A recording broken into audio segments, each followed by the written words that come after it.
ಸಾಲು ಸಾಲು ಸಿನಿಮಾಗಳಲ್ಲಿ ಬ್ಯುಸಿ ಇರುವಂತ ನಟಿ ಅದಿತಿ ಪ್ರಭುದೇವ ಸಡನ್ ಆಗಿ ಎಂಗೇಜ್ಮೆಂಟ್ ಮಾಡಿಕೊಂಡ್ರು. ನಿಶ್ಚಿತಾರ್ಥದ ವಿಚಾರವನ್ನ ಸೋಷಿಯಲ್ ಮೀಡಿಯಾದಲ್ಲಿ ಹಂಚಿಕೊಳ್ಳುವ ಮೂಲಕ ಅದಿತಿ ಅಭಿಮಾನಿಗಳಿಗೆ ಸರ್ಪ್ರೈಸ್ ಕೊಟ್ಟಿದ್ರು. ಜೊತೆಗೆ ಎಂಗೇಜ್ ಆದ್ಮೇಲೆ ಎಲ್ಲೂ ಕಾಣಿಸ್ಕೊಳ್ತಾ ಇರಲಿಲ್ಲ. ಈಗ ಅದಿತಿ ನ್ಯೂಸ್ 18 ಕನ್ನಡದ ಜೊತೆ ಮದುವೆ ಬಗ್ಗೆ ಹಾಗೂ ಮನಸ್ಸು ಗೆದ್ದವರ ಬಗ್ಗೆ ಶಾನೆ ಟಾಪ್ ಆಗಿ ಮಾತಾಡಿದ್ದಾರೆ. ನೋಡೋಣ. ನಂತರ ಸೂಪರ್ ವುಮನ್ ಅದಿತಿ ಪ್ರಭುದೇವ ಕಾಣೆಯಾಗ್ಬಿಟ್ಟಿದ್ರು. ಅದ್ಯಾಕಪ್ಪ ಅಂದ್ರೆ ಜೊತೆ ಗ್ಯಾಪಲ್ಲಿ ಎಂಗೇಜ್ಮೆಂಟ್ ಕೂಡ ಆಗಿದ್ರು. ನಮ್ಮ ಜೊತೆ ಸಿಕ್ಕಿದ್ದಾರೆ. ಅವ್ರ ಬಗ್ಗೆ ಒಂದಷ್ಟು ಒಂದು ಲವ್ ಸ್ಟೋರಿ ಇಂಟ್ರೆಸ್ಟಿಂಗ್ ಏನಿದೆ ಮಾತಾಡ್ಸ್ತಾರೆ. ನನ್ನ ನಯನಿಗೆ ಆನ್ ಆದಮೇಲೆ ಎಸ್ಕೇಪ್ ಆಗಿದ್ರಿ. ಇವತ್ತು ನನ್ನ ಕೈಗೆ ಸಿಕ್ಕಿದ್ದಾರೆ. ತುಂಬ ದಿನಗಳಾಯಿತು.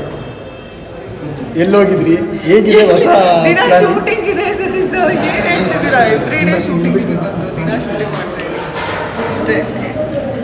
ಸುಖದ್ ಬಿಸಿ ಶೆಡ್ಯೂಲ್ ಇದ್ದೀರ, ಅದು ನಮಗೂ ಗೊತ್ತಿರೋ ವಿಚಾರ. ಈ ಗ್ಯಾಪಲ್ಲಿ ನಿಮ್ಮ ಕಡೆಯಿಂದ ಒಂದು ಒಳ್ಳೆ ಸಮಾಚಾರ ಬಂತು ಅಲ್ಲ. ಎಲ್ಲಿ ಹಿಂದಿನ ದಿನ ಶೂಟಿಂಗ್ ಮಾಡ್ತಿದ್ದೆ, ಮಾರನೇ ದಿನ ಹೋಗಿ ಎಂಗೇಜ್ಮೆಂಟ್ ಮಾಡಿಕೊಂಡು ವಾಪಸ್ ಸಾಯಂಕಾಲ ಬಂದು ಮಾರನೇ ದಿನ ಬೆಳಗ್ಗೆ ಮತ್ತೆ ಮೈಸೂರು ಶೂಟಿಂಗ್. ಸಡನ್ ಆಗಿ ಸರ್ಪ್ರೈಸ್ ಕೊಟ್ಟರು ಅದಿತಿ ಪ್ರಭುದೇವ. ಏನು ಪ್ಲಾನ್, ಯಾವ ಥರ ಪ್ಲಾನಿಂಗ್ ಇತ್ತು? ಇಲ್ಲ ಅಂದರೆ ಕೆಲವೊಂದು ವಿಚಾರಗಳು ನಮ್ಮ ಕೈಯಲ್ಲಿರೋದಿಲ್ಲ. ಆ್ಯಂಡ್ ಇದು ಅಂದರೆ ಲವ್ ಮ್ಯಾರೇಜ್ ಆಗಿದ್ರೆ ಬಹುಶಃ ಸಾಕಷ್ಟು ವರ್ಷಗಳಿಂದ ನಾನು ಹೇಳ್ತಾ ಇರ್ತಿದ್ದೆ. ಆ್ಯಸ್ ಇಟ್ ವಾಸ್ ಅರೇಂಜ್ಡ್ ಆಗಿದ್ದರಿಂದ ನನಗೂ ಕೂಡ ಐಡಿಯಾ ಇರಲಿಲ್ಲ. ಸಡನ್ನಾಗಿ ಎಲ್ಲ ದೊಡ್ಡ ದೊಡ್ಡ ಡಿಸಿಷನ್ ತೊಗೊಂಡು ಸರಿ ಅಂತೇಳಿ ನನಗೂ ಇಷ್ಟ ಆಯಿತು. ಓಕೆ ಸರಿ, ಈಗ 100 ಜನ ನೋಡೋದು ಒಬ್ರನ್ನ ನೋಡಿದಾಗ ಓಕೆ ನಮಗೆ ಇವರು ಸರಿ ಹೋಗ್ತಾರೆ, ನನ್ನ ಗುಣಕ್ಕಾಗಿರ್ಬೋದು, ನನ್ನ ಕುಟುಂಬಕ್ಕಾಗಿರ್ಬೋದು, ನನ್ನ ವ್ಯಕ್ತಿತ್ವಕ್ಕಾಗಿರ್ಬೋದು, ನನ್ನ ಅಭಿರುಚಿಗಳಿಗಾಗಿರ್ಬೋದು, ಇವ್ರು ಸರಿ ಹೋಗ್ತಾರೆ ಅಂದ ತಕ್ಷಣ ಓಕೆ ಅಂತ ಅನ್ಲೇಬೇಕಾಗಿತ್ತು. ಹಾಗಾಗಿ ಓಕೆ ಅಂತಂದರೆ ಸೋಷಿಯಲ್ ಮೀಡಿಯಾದಲ್ಲಿ ಸಾಕಷ್ಟು ಸಲ ನಾನು ಹಳ್ಳಿ ಹುಡುಗ ರೈತನ ಮದುವೆ ಆಗ್ತೀನಿ ಅಂತಲೇ ಹೇಳ್ತೀರಾ. ಅದೇ ರೀತಿ ಮಾಡ್ರನ್ ರೈತನ ಮದುವೆ ಆಗ್ತಾ ಇದ್ದೀರಾ. ಏನು ಕ್ವಾಲಿಟಿ ಇಷ್ಟ ಆಯಿತು?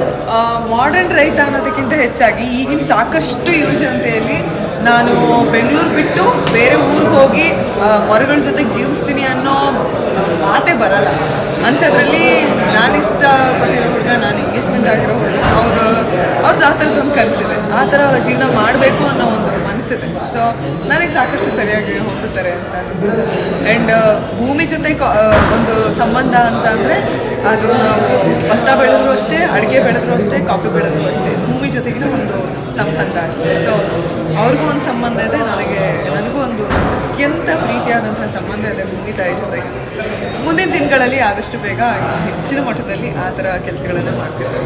ಸರ್ಪ್ರೈಸ್ ಆಗಿ ಸಿಂಪಲ್ ಆಗಿ ಎಂಗೇಜ್ಮೆಂಟ್ ಆಗಬೇಕು. ಮದುವೆಗೆ ಯಾವ ಥರ ಪ್ಲಾನ್ ಮಾಡಿದ್ದಾರೆ? ಆನೆಸ್ಟ್ ಆಗಿ ನಿಮಗೆ ಗೊತ್ತು Satish sir, I am a very simple girl. ನಂಗೆ ಆಡಂಬರ ಹಿಂಗೆ ಆಗ್ಬೇಕಂತ ಏನಿಲ್ಲ.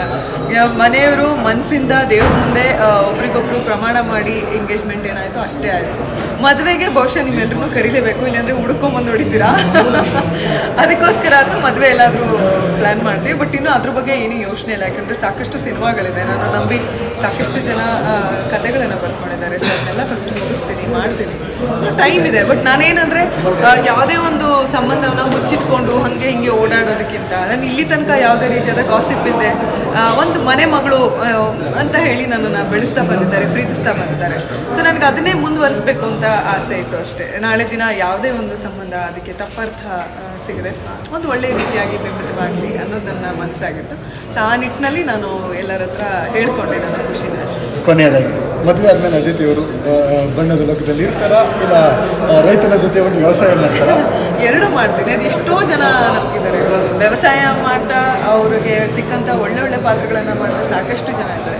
ಅದೇ ನಿಟ್ಟಿನಲ್ಲಿ ಇರ್ತೀನಿ ಅಂತ ಅನ್ಸುತ್ತೆ, ಗೊತ್ತಿಲ್ಲ, ಅದು ಹೇಗಾದರೂ ಆಗ್ಬೋದು. ಒಳ್ಳೆಯದಾಗಿ.